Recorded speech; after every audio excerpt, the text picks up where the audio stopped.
Welcome to this podcast for Holy Saturday in the Holy Week series, All Shall Be Well.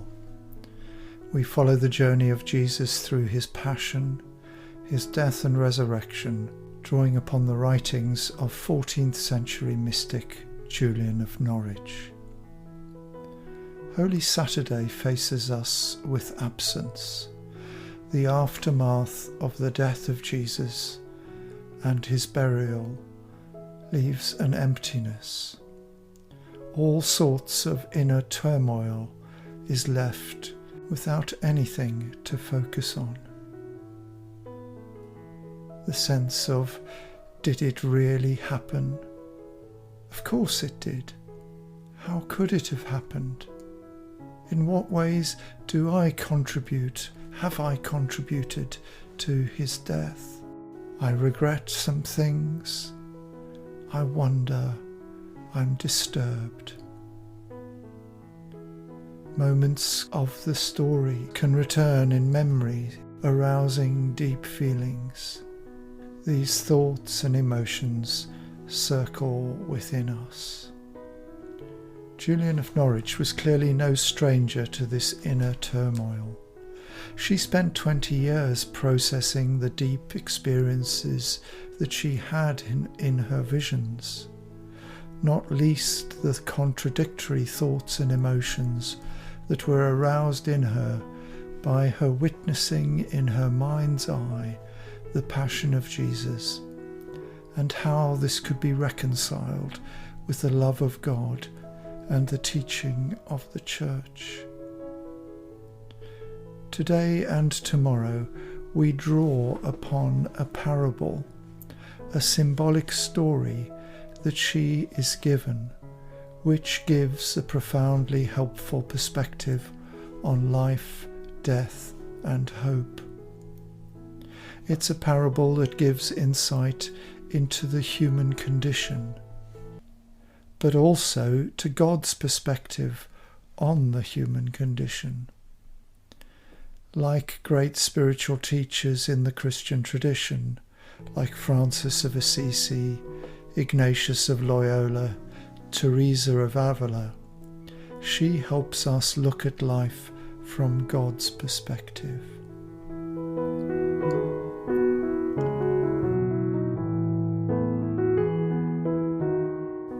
Today, the question for her is, how do I resolve the contradictions that I perceive? In chapter 50, Julian wrestles with the difficulty that us human beings, because of our human frailty, weakness and limitations, have in comprehending God's view of it all. What on earth is God up to? One of the issues for Julian was a church that taught that human sin is responsible for Christ's suffering and requires humans to confess. This sits very uncomfortably with the God of love that Julian has come to know. Does God really demand our confession? There is a sense that she sees the church using God and this need to confess as a way of maintaining its power over people. Ellen Senner, in her book, puts it like this.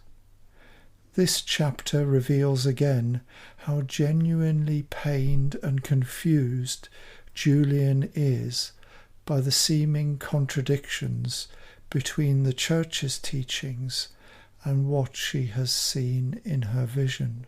Julian prays, "Ah, Lord Jesus, King of bliss, how shall I be comforted? Who will tell me and teach me what I need to know if I cannot at this time see it in you?"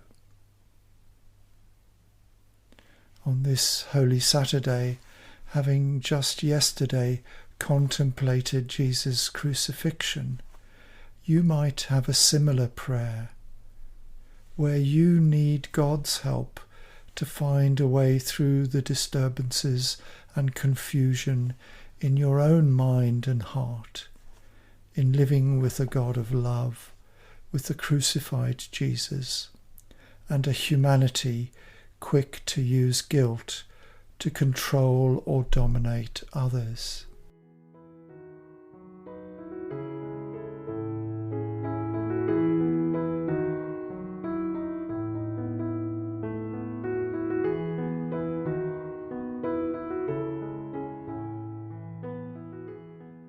Julian receives a response to her prayer that comes in the form of a parable. She describes it in chapter 51 like this. Then our courteous Lord answered very mysteriously by revealing a wonderful example of a Lord who has a servant, and gave me sight for the understanding of them both. What follows is a parable that is both powerful and profound in its simplicity and its theological depth. She writes, "The Lord sits in state, in rest and peace. The servant stands before his Lord, respectfully ready to do his Lord's will. The Lord looks on his servant very lovingly and sweetly and mildly.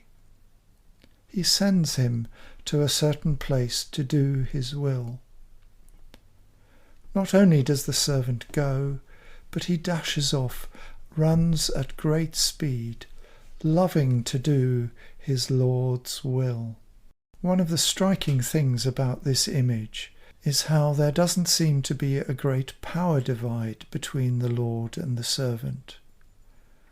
While the Lord does have the power to give instruction to the servant is keen to be responsive, not in a subservient sort of way, but much more lovingly. There is respect and a strong sense of them being at ease with each other. In many ways, it seems their relationship is more akin to a close friendship, where one friend is more than happy to serve the other in their need. But this happiness is short-lived. She goes on, "And soon he, the servant, falls into a dell and is greatly injured, and he groans and moans and tosses about and writhes, but he cannot rise and help himself in any way. And of all of this, the greatest hurt which I saw him in was lack of consolation, for he could not turn to face to look on his loving Lord, but like a man who was, for the first time, extremely feeble and foolish, he paid heed to his feelings and his continuing distress." Julian goes on into more detail on the impact of this fall on the servant. The servant is physically affected, severely bruised, clumsy and weak, unable to rise from this condition. There is emotional impact too. The servant lies alone, feeling isolated, unhelped, with no one to bring comfort in this distressed state. More than this, the servant is aware they're unable to fulfill their mission. They are frustrated, disappointed, anxious that their master is angry and will judge them harshly. But there are blindnesses too. There is a blindness in being unable to turn to see their Lord, but also an inner blindness. The servant can't see the good within themselves. They cannot recognize the positive motivation they had when they embarked on their mission. And they cannot recognize that their frustration and fear of the Lord's anger show that they are still positively motivated. They continue to have in their heart the desire to fulfill their mission. It doesn't take much to recognize the sense of the parable of how the servant and their fall is an image of the human condition. That this parable gives us a way of recognizing for ourselves some of the realities of our human fallenness. And on this day where we sit with the aftermath of the destructiveness of fallen human behaviour revealed in the crucifixion, we ponder this desolate condition. So I invite self-reflection on this day to acknowledge where you experience these attributes of the servant's fall, the sense of your own physical limitations, the pains you live with, the sense of your own inability to rise above your condition, your own sense of isolation, lack of comfort, help in your emotional needs, your own frustration at how you fail to fulfill your positive intentions, your fears of the harsh judgment of God or of others, your inability to turn to the goodness of God or notice the goodness of God in your own motivations.